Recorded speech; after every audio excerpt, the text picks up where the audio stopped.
Hello friends, welcome to Pandiyanar சமையல். இன்னைக்கு நம்ம என்ன பார்க்க போகிறோம்னு பார்த்தீங்கன்னா, சமையலில் நம்ம எத்தனையோ பொருட்கள் சேர்க்குறோம். ஆனால் அந்த பொருட்கள் எல்லாமே ஏன் சேர்க்குறோம், எதுக்கு சேர்க்குறோம் அப்படிங்கிறத நிறைய பேர்த்துக்கு தெரியாமலேயே பயன்படுத்திகிட்டு இருக்கிறோம். இன்னைக்கு நம்ம அதில் ஒரு முக்கியமான பொருளான மஞ்சளை பற்றின பயன்களை தான் பார்க்க போகிறோம். அதாவது விரலி மஞ்சள். எனக்கு தெரிஞ்ச இந்த விரலி மஞ்சள் பற்றின பயன்களையும் மருத்துவ குணங்களையும் நான் உங்களோட ஷேர் பண்ணிக்க விரும்புகிறேன். நான் சொல்கிறத தவிர்த்து உங்களுக்கு வேறு ஏதாவது குறிப்புகள் தெரிஞ்சால் கூட கமெண்ட்டில் போடுங்க. இப்போ அதோட பயன்களை பார்க்கலாம் வாங்க.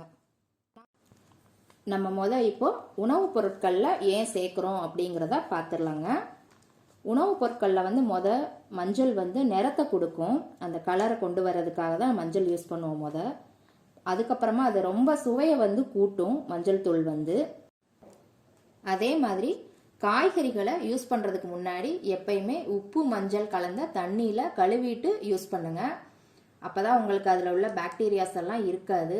எதனால் அப்படின்னா, தோட்டங்கள்லாம் உங்களுக்கு புழு பூச்சி விழுகாமல் இருக்கிறதுக்காக மருந்தெல்லாம் அடிப்பாங்க.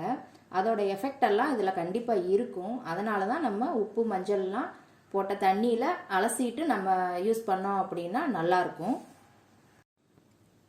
நீங்கள் நான்வெஜ் வாங்கிட்டு வந்தாலுமே அதையுமே உப்பு மஞ்சள் போட்டு கண்டிப்பாக கழுவணுங்க.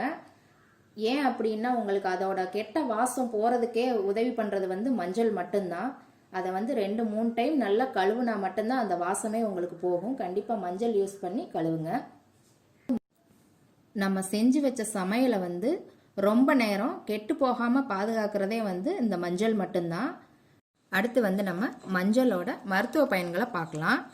மஞ்சளுக்கு நோய் எதிர்ப்பு சக்தியை அதிகரிக்கிற ஆற்றல் நிறையவே இருக்குது. அது மட்டும் இல்லாமல் ரத்தத்தை சுத்தம் செய்யும். நம்ம உடல்ல இருக்கிற அஜீரண பிரச்சனையும் சரி செய்யும். சின்ன குழந்தைங்கள்லேருந்து பெரியவங்க வரைக்குமே சளி இருமல் இதெல்லாம் இருந்தால் பாலில் மஞ்சத்தூள் போட்டு கொதிக்க வச்சு பனங்கல்கண்டு போட்டு கொடுத்தீங்க அப்படின்னா சளி இருமல்லாம் உடனே சரியாகுங்க. மஞ்சளுக்கு அவ்வளோ எஃபெக்ட் இருக்குது.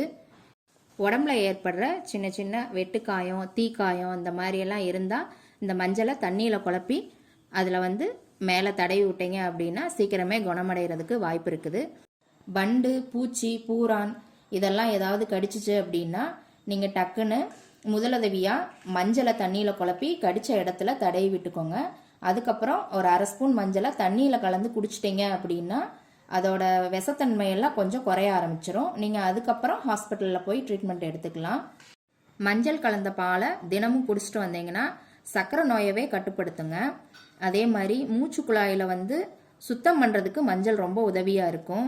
நுரையீரல் பிரச்சனை, இதய நோய் பிரச்சனை, புற்றுநோய் பிரச்சனை இதையெல்லாம் சரி செய்கிறதுக்கு மஞ்சள் ரொம்ப உதவியாக இருக்கும். வைரஸ் பாக்டீரியாவை எதிர்க்கிற தன்மை மஞ்சளுக்கு ரொம்ப அதிகமாகவே இருக்குது. உங்கள் ஆரோக்கியத்துக்காக எப்பவுமே நீங்கள் சாப்பிட்ற உணவில் மஞ்சளை சேர்த்துக்கோங்க. இது வரைக்கும் எனக்கு தெரிஞ்ச மஞ்சளோட பயன்களை உங்களோட நான் ஷேர் பண்ணியிருக்கிறேன். இது போக உங்களுக்கு தெரிஞ்ச மஞ்சளோட பயன்களை மறக்காமல் கமெண்ட்டில் போடுங்க. இந்த வீடியோ பிடிச்சிருந்தா லைக் பண்ணுங்கள், ஷேர் பண்ணுங்கள், சப்ஸ்கிரைப் பண்ணுங்கள். கூடவே பெல் ஐக்கான் பட்டனையும் அமுக்குங்க. இப்போ வரைக்கும் இந்த வீடியோ பார்த்த எல்லாருக்குமே ரொம்ப நன்றி. வாழ்க வளமுடன்.